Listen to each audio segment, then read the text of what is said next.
Aloha and welcome to episode 38 of That Time I Got Arrested. Hi guys, how you doing? I love you so much.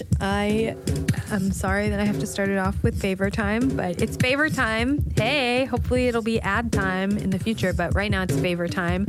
I need to ask you a favor. If you could do me a really quick favor and DM Duncan Trussell on Instagram. Tell him that you like this podcast and that you would like me to be on his show, or you'd like him to be on this show. Speaking of podcasts, I have a couple of recommendations for you. I hope that you trust my taste and my podcasting network. I feel like our podcasts are tight. They sound good. They are structured well. The comedians are on point. They were all successful. They're from Chicago. And I'm fans of theirs. Mike O'Keefe, buddy of the groom. He's got a hilarious podcast. He's really funny. He should be on SNL. Everyone should contact Lauren Michaels about that.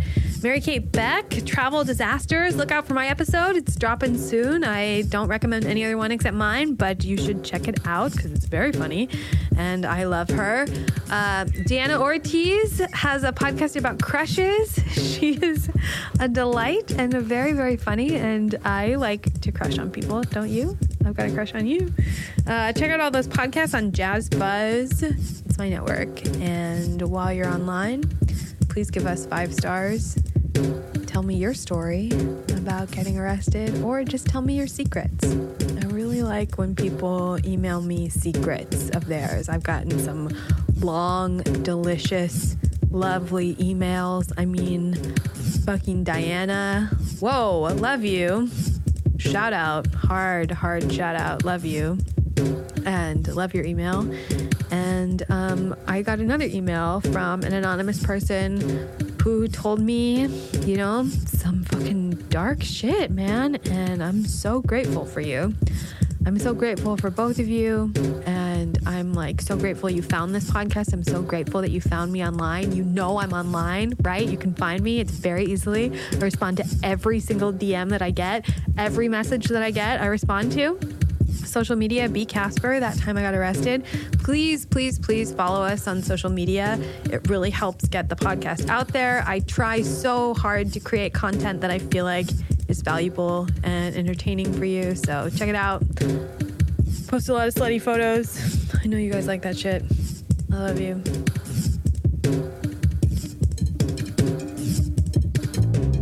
My name is B. Casper, and my entire life has been a lie. That's not even my real name. But don't worry, I'm going to tell you all of my secrets. This isn't the story of how I became an orphan. This isn't the story about how I jumped off a 5-story building and survived. This isn't about how I died and came back funny. This is that time I got arrested.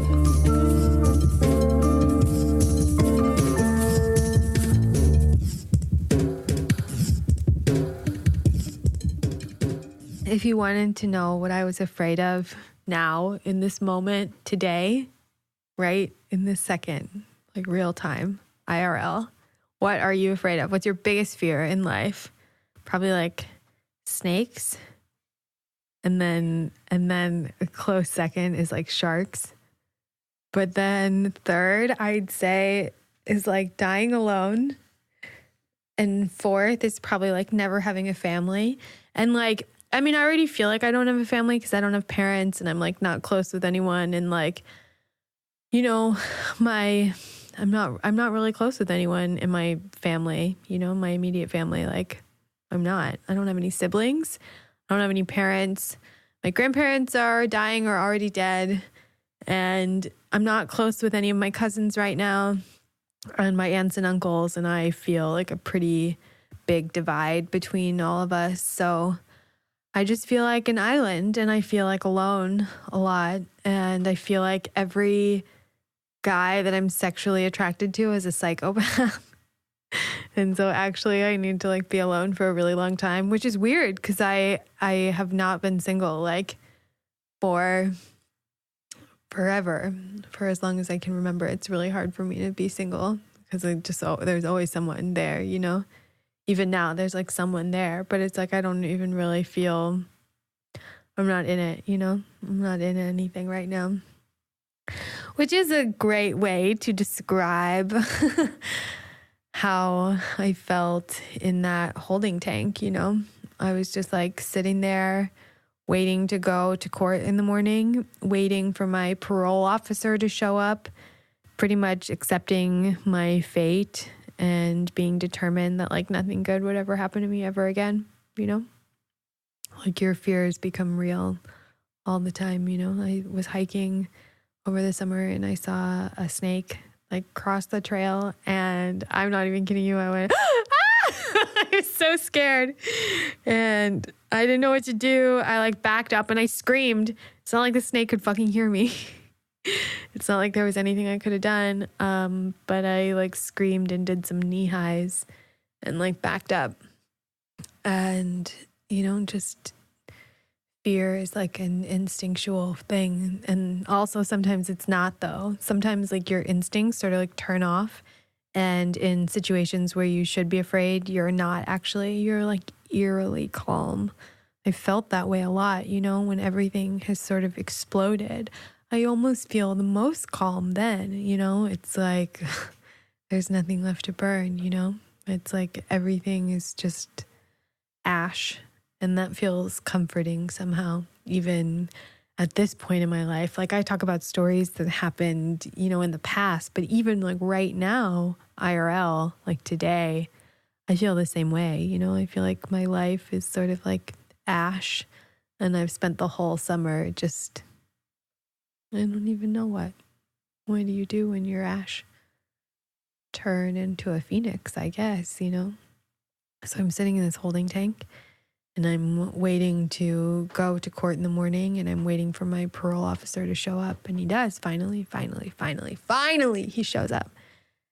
And I have court in about an hour, and the courthouse is about 10 minutes away from the police station, and they're going to drive me, and they're going to get me McDonald's on the way. They already asked me what I wanted. They like pre-ordered it for me. How sweet, right?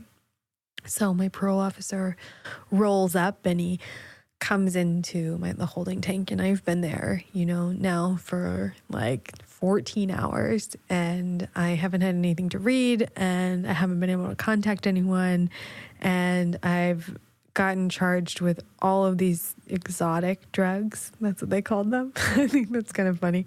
The acid and the DMT and the Molly were considered exotic drugs. The pills were just like, yeah, obviously, but like everything else, exotic. I was exotic, you know?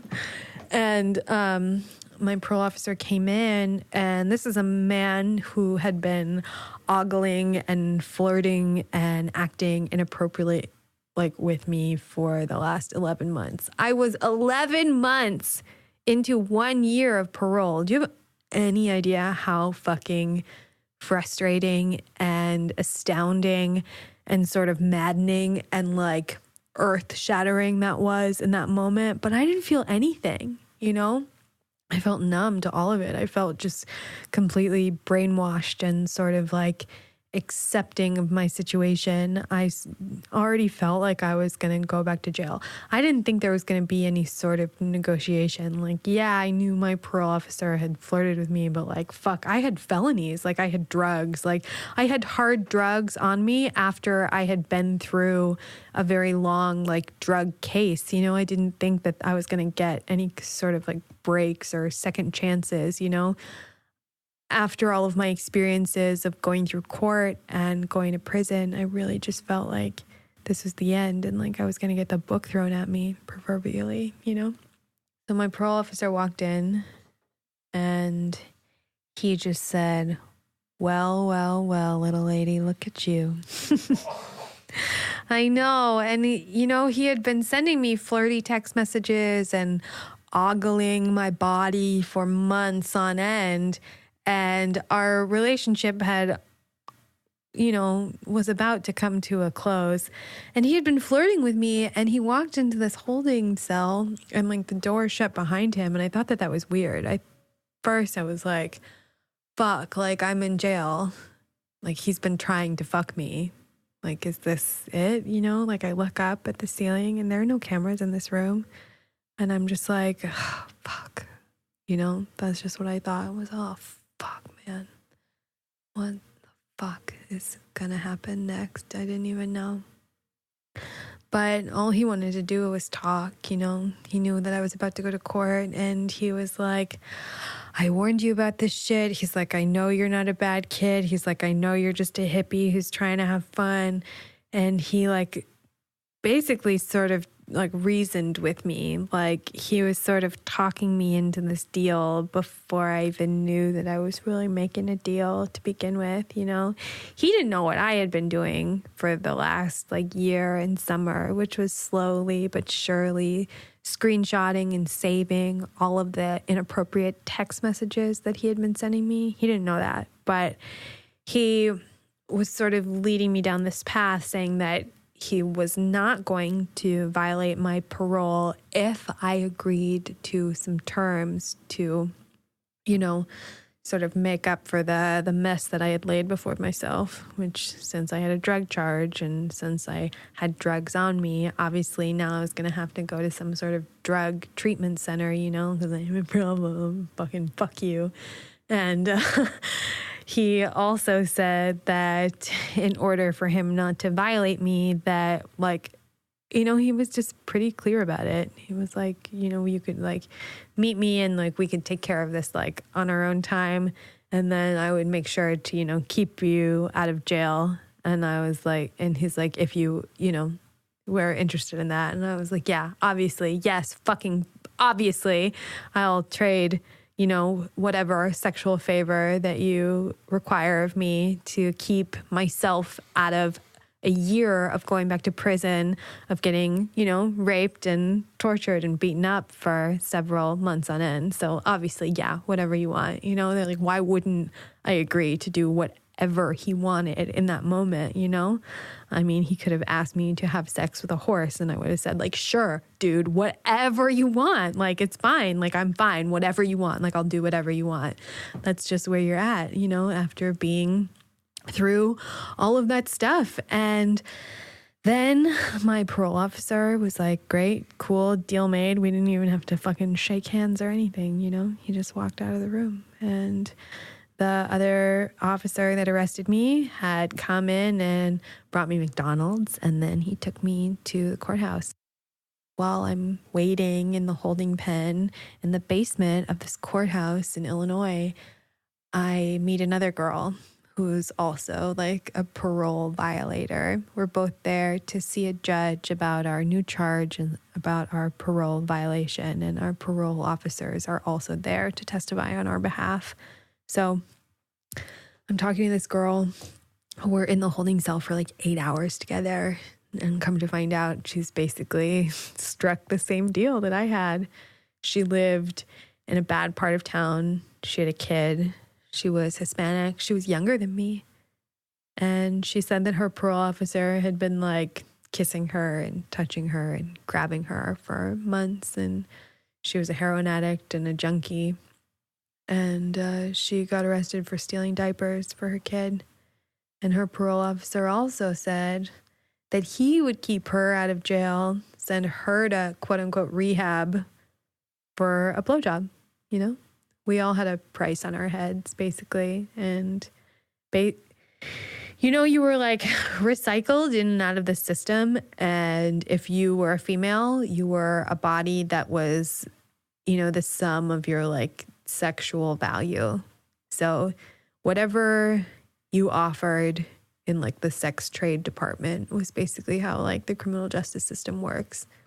So as fucked up as this all is, it's like taking me almost like a little while to sort of realize like why I've been doing all of this for so long, you know? It was like really hard to go through all of this, and I'm so lucky to have all of the privileges that I do, to be able to go to Paris and to have wealthy grandparents and a family, you know, that supports me when I don't work or, you know, don't like have the ability to sort of even like live a normal life. All of the other women who've been in this situation, the same situation of me, they like live in poverty. You know what I mean? They like live below the poverty line, like on a level that you couldn't even imagine. If you're listening to this on a smartphone, you can't imagine like the poverty line that these people exist in. if you have families, you can't like really imagine the poverty line that these people exist in. If you've had any kind of an education, you can't imagine the poverty line that these people exist in. And then they're basically all just like getting traded in like sex slavery through the criminal justice system in this country. And that's common and not even any kind of anomaly. That's something that just happens over and over again. And it's something that people just don't really even talk about or acknowledge, or like there's no one out there really able to like blow a whistle on anyone, because it's a lot of people that are poor and uneducated and drug addicts and, you know, with no resources. I'm pretty much the only one who like falls outside of that box. And that's just because I had like a fucked up childhood. Isn't that weird? I'm so lucky. Everything seemed to go really quickly when I went through court. You know, I didn't have to post bail. I didn't even have like a new court date. All I had was an immediate sentence and a recommendation from my parole officer, which spoke volumes. So I got sentenced to 90 days in Division 17, which is like a rehabilitation center at Cook County Jail. So it was basically like going to jail, but it was rehab. So just a couple of more privileges than you would normally expect. And then I had to do 2 years of intensive drug probation. And I had made a deal with my parole officer to meet up with him, you know, within the month that I had between getting released from jail that day to turning myself in to go to Division 17 for my 90-day treatment. And I had gotten a couple of texts from his burner phone saying to meet him at a certain motel. And I knew what he wanted, and I knew what I had already promised him. But once the judge had sort of made his decision, like that had set a course of like paperwork in motion that I knew also would be really hard for my parole officer to stop. I think that what he was counting on was that I would be intimidated by his position of power and act like every other girl who lived underneath the poverty line would act, you know? I think that a lot of girls would just do whatever they want because they think that once they're in that situation that you're sort of bound to it. So he's making this deal with me in the holding cell, and I'm sort of thinking about the file on my cell phone of all of the fucking text messages that I've screenshotted from this same burner phone. So when he texts me the address of the motel, I screenshot it and I sort of send him a, concise little paragraph explaining that I have a bunch of screenshots of text messages that he's sending me, and that if he continues to contact me, that I will contact the detective in my local precinct. And I didn't really have to say much more than that. You know, I knew that he had said enough because I had baited him. You know, I had sort of said yes and to every request and inclination that he had made towards me, because I knew that if I got him to really like take the bait and agree to a, inappropriate sexual relationship with me, that I could also sort of like blackmail him and get him to be backed into a wall when I needed him, so he agreed not to violate my probation, and I agreed to have sex with him, but I also had proof that he was trying to be inappropriate with me. So at the end of the day, I really had the upper hand, which, it just like sucks because men are so stupid and evil, and like they think they're so smart, but it's like you're so dumb and you just like talk yourself into a corner, So when the time came and he sent me the address of the motel, I just screenshotted it and let him know that I was not playing with him, that I was the wrong one, basically. I let him know that I was the wrong one. And I let a lot of my boyfriends know that, fortunately for them, that I'm the wrong one, the wrong one, babe. And they find out sooner or later. I'm the wrong one. So he was pretty quiet after that. And, the judge had already made his decision. So it's not like I really had anything to lose. I didn't even have another court date. I just had a date that I was set to turn myself into rehab. Rehab, baby. But I got a month.